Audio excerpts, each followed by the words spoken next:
দিনাজপুরের হাকিমপুর উপজেলার হিলি সীমান্ত এলাকায় গরিব ও দুস্থ শীতার্থ মানুষের মাঝে শীতবস্ত্র বিতরণ করেছে সীমান্ত ব্যাংক পিএলসি।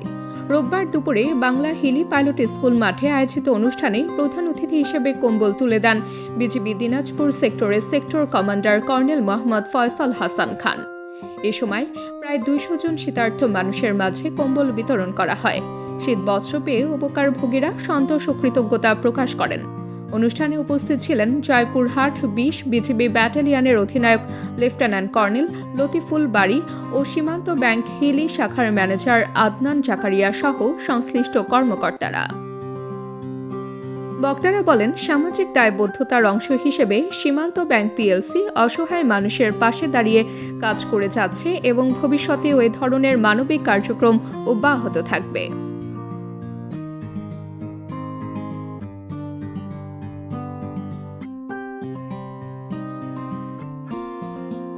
তাবাসসুম হকানিকা, দৈনিক আজকের বাংলা।